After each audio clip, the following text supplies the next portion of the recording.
Bonjour les amis, ça fait un petit bout de temps que je n'étais pas présent. Et pourquoi? Parce que vous savez que je lutte pour le cancer, ou plutôt contre le cancer. Alors, ma préférée, celle que j'utilise le plus, c'est le Lumix. Le Lumix, le S5 Mark II. X, oui, le X. Alors, premier inconvénient, c'est ce que beaucoup de gens aiment, c'est que les inscriptions sont en noir. Mais heureusement que j'ai mon téléphone, parce qu'autrement, trouver sur quoi on veut mettre ces réglages sans rien voir, parce que c'est impossible à voir, dès qu'il fait un peu sombre. C'est bien sûr un full frame. Deuxième avantage, c'est Cage, la Cage que j'ai trouvée, la Small Rig, mais non pas la plus chère, la moins chère, celle qui a pas la poignée qui va au-dessus de la poignée, parce qu'elle est largement suffisante, mais elle a deux sabots. Elle a deux sabots. Alors quel est l'avantage d'avoir les deux sabots? C'est que vous pouvez facilement mettre tous les accessoires. Vous trouverez d'ailleurs une vidéo très intéressante d'un de nos amis sur l'autre, mais où il dit c'est dommage, il manque un sabot. Et bien celle-là, il manque pas le sabot. Alors, pourquoi c'est mon préféré? D'abord parce qu'il filme sur SSD. Donc, je branche ici, vous avez vu, j'ai mis un support de SSD. Et donc, c'est extrêmement facile. Je branche le SSD, je ne le décroche jamais habituellement. Et quand je le pose près de mon ordinateur, je débranche le câble et je branche le câble qui va à l'ordinateur. Autre avantage pour cet appareil, c'est qu'il fait ce qu'on appelle de l'open gate, c'est-à-dire la totalité du capteur. Alors avec des logiciels, tous les logiciels de montage, mais en particulier Filmora 13 que j'utilise, vous publiez après sur une même vidéo, vous faites les crops, c'est-à-dire le format que vous souhaitez pour YouTube, pour Instagram, pour TikTok, et tous les formats que vous voulez. Vous voulez le format téléphone, 16 neuvième, 9 16e, 4 tiers, 2 tiers, 3 demi. C'est extrêmement facile à faire. On choisit le crop, on tire des deux côtés, hop, et c'est fini. Et c'est fini, on a ce qu'on veut. Voilà, alors ça c'est ma caméra préférée. Mais des fois, je veux filmer avec deux caméras et je ne suis pas un grand adepte de la colorisation. Alors celui-là, Cinetone 2, c'est fantastique, la couleur est splendide, il n'y a rien à faire. Et Sony a fait un peu l'équivalent avec le S-Cinetone.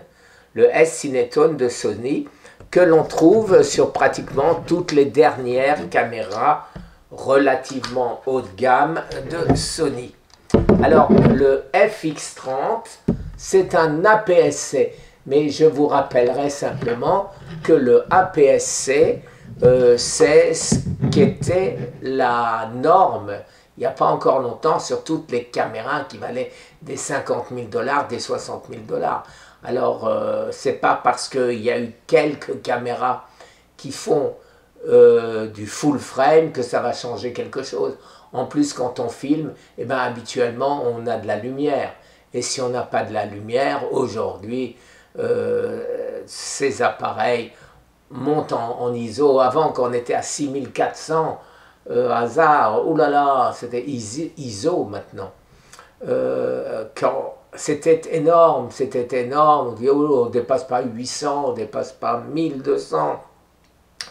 Aujourd'hui, on fait beaucoup mieux et il y a toujours un peu de lumière dehors, en ville, pour filmer tout à fait normalement.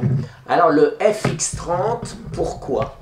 Alors d'abord parce qu'il a une super stabilisation. Vous allez me dire qu'il y en a un qui est sorti après, qui est le A6700. Alors le A6700, eh ben, il n'est pas pour moi. Il n'est pas pour moi, pourquoi? Parce que l'écran n'est pas lumineux du tout, l'écran arrière. Et donc je vois rien. Je vois rien avec un A6700. Celui-là, je vois très bien, la qualité de construction est magnifique, il est tout en métal, et il fait partie de la gamme Cinema Line de Sony. Et habituellement, les gens qui veulent filmer à plusieurs caméras, pour avoir exactement la même couleur, ils ont les mêmes caméras. Vous pouvez donc, à côté de ceci, si vous voulez un appareil photo, eh ben, vous pouvez acheter ou le A6700 qui vous fera le S-Cinetone, pareil, et donc vous voyez deux champs différents, c'est parfait. Ou alors, ce que j'ai personnellement fait, c'est-à-dire j'avais déjà le A7R5. Le A7R5, alors lui, j'ai pas mis de cage parce que celui-là, je le prends habituellement autour du cou et j'ai mis une cage, vous voyez, en néoprène, voilà, en néoprène qui le protège bien. Alors, il a le même S-Cinetone, celui-ci va jusqu'à 8K, alors du 8K, on n'en a pas besoin, hein, mais c'est uniquement si on a envie de faire quelque chose où on sait qu'on va cropper très loin dans la photo, dans le film plus tard.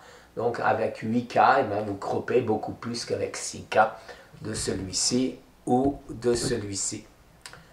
Quand je dis 6K, celui-ci, c'est du 4K, mais qui est oversized de 6K. Celui-ci, c'est du vrai 8K. Alors, avantage de celui-ci, il a le même capteur 26 millions de pixels que le FX30, mais par contre, en full frame, il fait du 61 millions de pixels. Et donc, pour la photo, eh ben, ce n'est pas comparable. Voilà. Donc, mon appareil photo, mes deux appareils cinéma, et quand je filme avec un seul appareil pour tous les formats possibles, le Lumix S5 Mark II X.